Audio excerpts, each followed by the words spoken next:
আমাৰ সমগ্ৰ শিক্ষা অভিযানৰ আণ্ডাৰত যিটো আৰোহণ প্ৰগ্ৰাম আছে, ফ্লেগশ্বিপ প্ৰগ্ৰাম, মুখ্যমন্ত্ৰী ডাঙৰীয়াই আৰম্ভ কৰা এই ফ্লেগশ্বিপ প্ৰগ্ৰামত মেণ্টৰ আৰু মেণ্টিছ যিটো প্ৰগ্ৰাম চলি আছে, ইয়াৰ ভিতৰত আমাৰ কিছুমান মেণ্টিছবিলাকক, বেষ্ট ষ্টুডেণ্টবিলাকক আজি লেপটপ ডিষ্ট্ৰিবিউট কৰা কাৰ্যসূচী কোকৰাঝাৰ গাৰ্লছ হায়াৰ ছেকেণ্ডাৰীত আয়োজন কৰিছে। ইয়াত উপস্থিত হৈ খুব ভাল লাগিছে আৰু মুখ্যমন্ত্ৰী ডাঙৰীয়াক মই ধন্যবাদ জনাওঁ আজি বিশেষকৈ এই প্ৰগ্ৰামটোৰ কাৰণে, কাৰণ বহুত মেধাৱী ষ্টুডেণ্ট থাকে যিসকলে এটা পৰিৱেশৰ কাৰণে কেতিয়াবা কম্প্ৰমাইজ কৰি দিয়ে আৰু তেতিয়া তেখেতসকলৰ যিটো কেৰিয়াৰ গঢ়িব লাগে আৰু এজন মানৱ সম্পদ হ'ব লাগে সেইটো আধাতে কেতিয়াবা বন্ধ হৈ যায়। কিছুমান ষ্টুডেণ্ট আছে যে তেখেতৰ পাৰ্চনেল লাইফত বহুত চেলেঞ্জেছ আহে সেই বয়সত, কাৰোবাৰ পৰিয়ালৰ সমস্যা থাকে, কোনোবা দৰিদ্ৰ পৰিয়ালৰ হয়, বিভিন্ন সমস্যা থাকে, তেতিয়া কেতিয়াবা আমাৰ ভাল মেধাৱী ষ্টুডেণ্টবিলাকক কম্প্ৰমাইজ কৰে আৰু তেতিয়া এজন ভাল মানৱ সম্পদ পোৱাৰ পৰা আমি বঞ্চিত হৈ যাওঁ। গতিকে এই মেণ্টৰ আৰু মেণ্টিছ প্ৰগ্ৰাম যিটো লোৱা হৈছে, ইয়াৰ দ্বাৰা আজি কোকৰাঝাৰত 95 আৰু এভাৰেজ যদি চব ডিষ্ট্ৰিক্টতে লওঁ প্ৰায় 3000তকৈ বেছি ল'ৰা ছোৱালীয়ে এই মেণ্টৰ আৰু মেণ্টিছ প্ৰগ্ৰামৰ আণ্ডাৰত আহি যায় আৰু সেইখিনি ষ্টুডেণ্টক এক্সপ'জাৰ দিয়া হয়, ইণ্টাৰেকশ্যন কৰা হয়, তেখেতসকলৰ হোম ভিজিট কৰা হয়।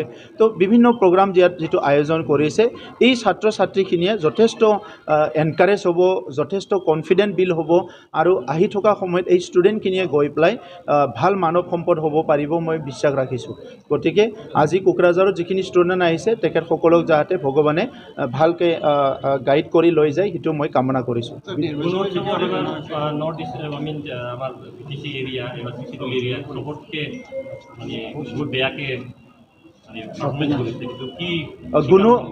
গুণ উৎসৱটো যোৱা 2 বছৰত আমাৰ বহুত ভাল আছিলে আৰু লাষ্ট ইয়াৰতো আমাৰ ডি বহুত কম আছিলে, কিন্তু এইবাৰ এত কম, বিত আৰু বেছি আছে। এত কম হৈছে কিন্তু বিত বেছি আছে, চিটো আছে আমাৰ, ডিত নাই আগৰ নিচিনাকৈ, কিন্তু এত এইবাৰ আমাৰ কম হৈছে। তো সেইকাৰণে ইয়াৰ কাৰণটো কি, বিভিন্নজনে বিভিন্ন কাৰণ কৈছে, যে টি গাৰ্ডেনৰ কথা কৈছে, লেংগুৱেজৰ কথা কৈছে। তো সেইকাৰণে আমি ডাইৰেক্টৰৰ লগত আজি গধূলি আমি এই 2-3 দিনত ৰিজাল্ট ওলোৱাৰ পৰা অলপমান ষ্টাডি কৰিবলৈ দিছোঁ যে ৰিজনটো শিক্ষা বিভাগে কি ওলাই দিব পাৰে আমাৰ কাউন্সিল লেভেলত, সেইটো আমি আজি গধূলি 5টা বজাত ইয়াৰ ওপৰত স্পেচিয়েলি আমি মিটিং বহিছোঁ। আৰু যোৱাবাৰো আমি CD পোৱাসকলক স্পেচিয়েলি অলপমান তেখেতসকলক কেয়াৰিং কৰা হৈছে আৰু এইবাৰো আমি যিসকল CD পাইছে তেখেতসকলক আমি স্পেচিয়েল ছাপৰ্ট দিম, তেখেতসকলক স্পেচিয়েল গাইডেন্স দিম যাতে তেখেতসকলে ইম্প্ৰুভ কৰিব পাৰে। কিন্তু পাৰ্টিকুলাৰলি এটো আমাৰ কিয় কম পাইছে ইয়াৰ ওপৰত আজি আমি আলোচনা কৰিম আৰু প্ৰত্যেকটো ব্লকৰ আণ্ডাৰত আমি ইয়াৰ ওপৰত এটা মিটিং কৰিম, এনালাইচিছ কৰিম কিহৰ কাৰণত এইটো কমি গৈছে। BTC নিৰ্বাচনক লৈ বিজেপিয়ে আল্টিমেটলি ষ্টেৰিং কমিটি গঠন কৰিলে, UPPৰ তৰফৰ পৰা আমাৰ যোৱা বছৰতে কৰি থোৱা আছে ষ্টেৰিং কমিটি আৰু ষ্টেৰিং কমিটিয়ে কামো কৰি আছে। অনলি ষ্টেৰিং কমিটি নহয়, 40 কনষ্টিটুৱেঞ্চিত 40 কোঅৰ্ডিনেটৰে কাম কৰি আছে আৰু 3200 বুথত 3200 বুথ ইনচাৰ্জে কাম কৰি আছে আৰু প্ৰত্যেকটো তিনিটা বুথৰ এগেইনষ্টত এজন এক্সিকিউটিভ মেম্বাৰ আমি বনাই দিয়া হৈছে, ট্ৰেইনিং কৰি তেখেতসকলে সুন্দৰকৈ কাম কৰি আছে।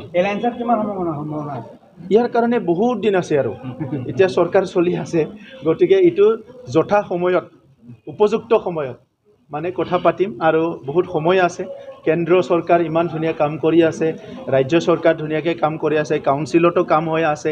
এজন দুজনৰ অলপ আছে, তেখেতসকলৰ অলপ ক'লা চশমা পিন্ধি থাকে, এইকাৰণে ভাল কামবিলাক নেদেখে। এতিয়াতো কৈছে যে আগতহে বোলে শান্তি আছিলে, 2012-8 বিলাকত ইমান গণ্ডগোল হৈ আছিল, তেতিয়া বহুত শান্তি আছিলে, এতিয়া অশান্তি হৈছে বোলে।